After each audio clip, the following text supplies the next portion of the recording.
Այսօրվա պատմությունը սկսվել է 2017 թվականին Թվիթերում։ Մենք սովոր ենք, որ սոցցանցերում տեսնում ենք լուսանկարներ, մեմեր և նորություններ, բայց այն, ինչ տեղի ունեցավ Ադամ Էլիսի հետ, ստիպեց միլիոնավոր մարդկանց ամեն գիշեր վախով ստուգել իրենց բնակարանների մութ անկյունները։ Ամեն ինչ սկսվեց մի պարզ թվիթից։ Իմ բնակարանը հիմա հետապնդվում է մահացած երեխայի հոգու կողմից։ Նա փորձում է սպանել ինձ։ Շատերը կարծում էին, թե սա պարզապես հերթական սարսափ պատմությունն է, ուշադրություն գրավելու համար, բայց երբ Ադամը սկսեց հրապարակել լուսանկարներ, ձայնագրություններ և տեսանյութեր, որոնք անհնար էր բացատրել տրամաբանությամբ, աշխարհը շունչը պահած սկսեց հետևել թանկագին Դեյվիդի կամ Dear David-ի պատմությանը։ Պատրաստվեք, որովհետև այսօր մենք քննարկելու ենք համացանցի պատմության ամենավախենալու իրական ժամանակում տեղի ունեցած թրիլլերը։ Այս պատմության մասին մեզ առաջարկեց անդրադառնալ Էլեն անունով մի օգտատեր։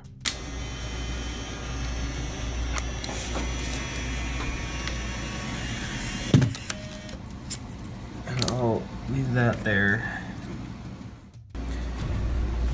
Okay, now I'm gonna take a photo of the hallway just to show you what that's like.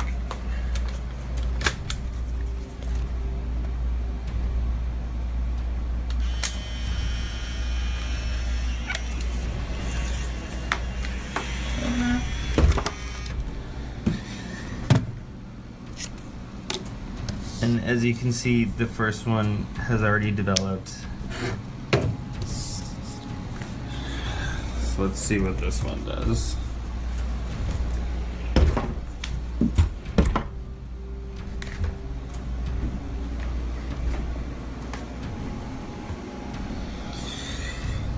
It's gonna take a minute.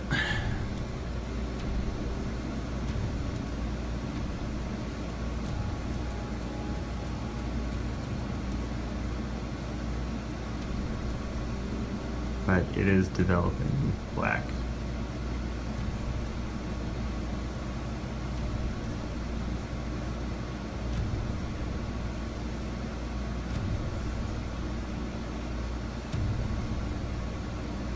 So I don't know.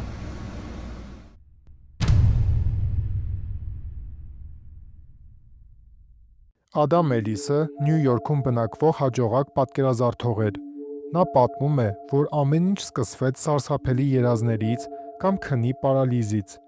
Երազում նա տեսնում էր մի երեխայի, որը նստած էր իր ննջասենյակի կանաչ բազկաթոռին։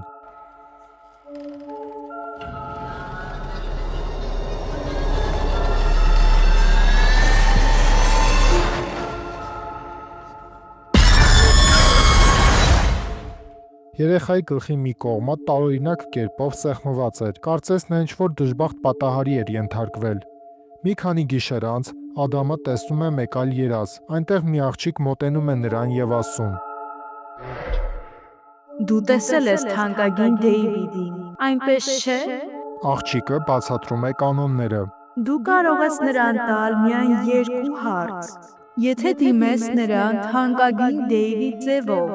բայց եթե 3-րդ հարցը տաս, նա քեզ կսպանի։ Հաջորդ անգամ, երբ Դեյվիդը հայտնվում է Ադամի երազում, Ադամը հարցնում է. Թանկագին Դեյվիդ, ինչպես ես մահացել։ Դեյվիդը պատասխանում է. խանութում դժբախտ պատահարի ժամանակ իմ գլխին դարակ է ընկել։ Թանկագին Դեյվիդ, իսկ ով է գցել այդ դարակը։ Ոչ ոք չի գցել, այն ինքն իրեն է ընկել։ Ադամը լինելով հետաքրքրասեր, մոռանում է զգուշացման մասին և տալիս է 3-րդ հարցը։ Իսկ որ խանութում դա եղավ։ Դեյվիդը չի պատասխանում։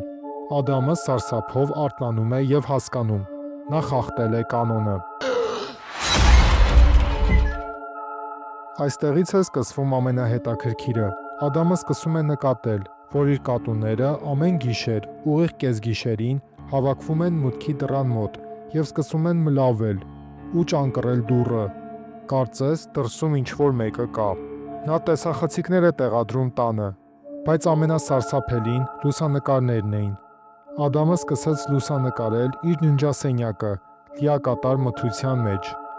երբ նա ավելացնում էր նկարների պայծառությունը։ Մենք տեսնում էինք Դեյվիդի ստվերը։ Իսկ մի օր նա հրապարակեց մի լուսանկար, որտեղ Դեյվիդը բառացիորեն կախված էր նրա անկողնու վերևում եւ նայում էր անմիջապես տեսախցիկին։ Ես մի քանի ամիս չէի տեսել Դեյվիդին երազում, բայց նա նորից հայտնվեց անցյալ գիշեր։ Երազում ննջասենյակս լցված էր թանձր ծխով, բայց ես տեսնում էի Դեյվիդին, որը նստած էր սենյակի մյուս ծայրի աթոռին։ Նա այս անգամ ավելի փոքր էր, կարծես կծկված։ Բացի ինձ նայելուց նա ոչինչ չէր անում։ Համենայն դեպս ես զգում եմ, որ սա վատ նշան է։ Ըստ երևույթին իմ արած որոշ լուսանկարներում տարօրինակ դեմքեր են հայտնվել։ Մի քանի հոգի մատնանշել են սա, ինչի մասին ես իրական բացատրություն չունեմ։ Կա նաև սա, որ ավելի քիչ տարօրինակ է թվում, բայց միևնույն է տարօրինակ է, որ նման է Դեյվիդին։ Ինքներդ դատեք։ Այս ամբողջ ընթացքում Ադամի առողջական վիճակը վատանում էր։ Նա դառնում էր գունատ, անքուն եւ մեկուսացած։ Հետևորդները սկսեցին լրջորեն անհանգստանալ նրա կյանքի համար։ Ադամը որոշեց տեղափոխվել այլ բնակարան, բայց դա չօգնեց։ Նա սկսեց ստանալ հեռախոսային զանգեր, որտեղ լսվում էր միայն շնչառություն եւ տարօրինակ ձայներ։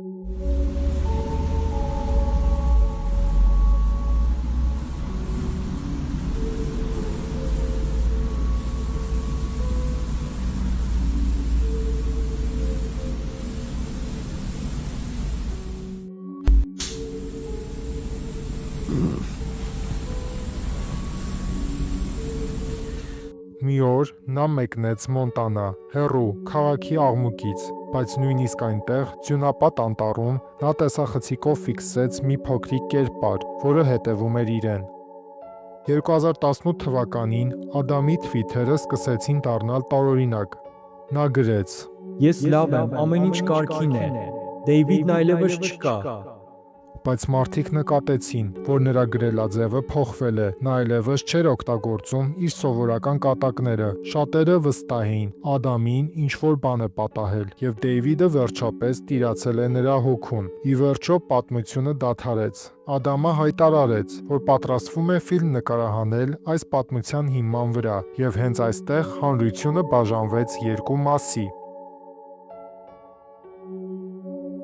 Այսպիսով, որն էր ճշմարտությունը, կամ փաստեր, որոնք խոսում են այն մասին, որ սա պարզապես լավ մտածված սարսափ նախագիծ էր։ Ադամը պրոֆեսիոնալ նկարիչ էր եւ հեշտությամբ կարող էր օգտագործել Photoshop-ի կամ մոնտաժի հնարքներ։ Բացի այդ, ֆիլմի պայմանագիրը Lionsgate-ի հետ շատերին ստիպեց մտածել, որ սա սկզբից մինչև վերջ գովազդային արշավ էր, բայց մյուս կողմից հազարավոր մարդիկ, ովքեր հետևում էին դրան իրական ժամանակում, ասում էին, որ էմոցիաներն ու վախերը չափազանց իրական էին։ Իսկ դուք ինչ եք կարծում, արդյոք Դեյվիդի անեծքը իրական էր, թե սա պարզապես ինտերնետային տարաշրջանի ամենահաջողված հեքիաթն էր։ Գրեք ձեր կարծիքները մեկնաբանություններում։ Շնորհակալություն դիտելու համար։ Եթե ձեզ դուր եկավ այս պատմությունը, մի մոռացեք սեղմել լայք եւ բաժանորդագրվել ալիքին, որպեսզի բաց չթողնեք հաջորդ հետաքրքիր հոլովակը։